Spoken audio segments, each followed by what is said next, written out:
தமிழாரம் நேர்களுக்கு வணக்கம். யாழ்ப்பாணம் மருதங்கணி தாளையடி பகுதியில் பெண்ணொருவர் படுகொலை செய்யப்பட்டுள்ள அதிர்ச்சி சம்பவம் ஒன்று இடம்பெற்றுள்ளது.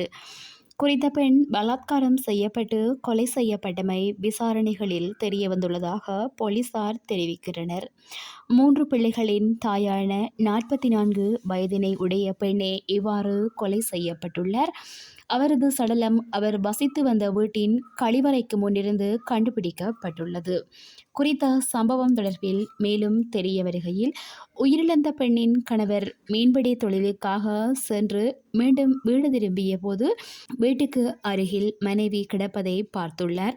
உடனடியாக அவர் மனைவியை பருத்தித்துறை ஆதார வைத்தியசாலையில் அனுமதிக்கிறதுக்கு நடவடிக்கை எடுத்த போதும் அவர் ஏற்கனவே உயிரிழந்து விட்டதாக வைத்தியர்கள் கூறியுள்ளனர். சடலத்தை பிரேத பரிசோதனை செய்ததில் அந்த பெண் பாலியல் பலாத்காரம் செய்யப்பட்டு கழுத்து நெரித்து கொலை செய்யப்பட்டது தெரிய வந்திருக்கிறது. இந்நிலையில் சம்பவத்துடன் தொடர்புடைய சந்தேக நபர்களை போலீசார் கைது செய்வதற்கான விசாரணைகளை முன்னெடுத்து வருகின்றனர்.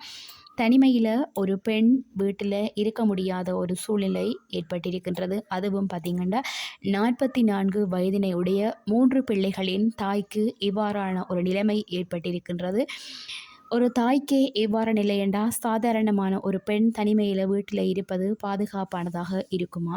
எவ்வளவு ஒரு மோசமான சூழ்நிலையில் நாங்கள் வாழ்ந்து கொண்டிருக்கின்றோம். மனிதர்கள் மற்றவர்களை பற்றியும் சிந்திக்க வேண்டும். தங்களுடைய ஆசைகளை விருப்பங்களை மற்றவர் மீது திணிக்கக்கூடாது.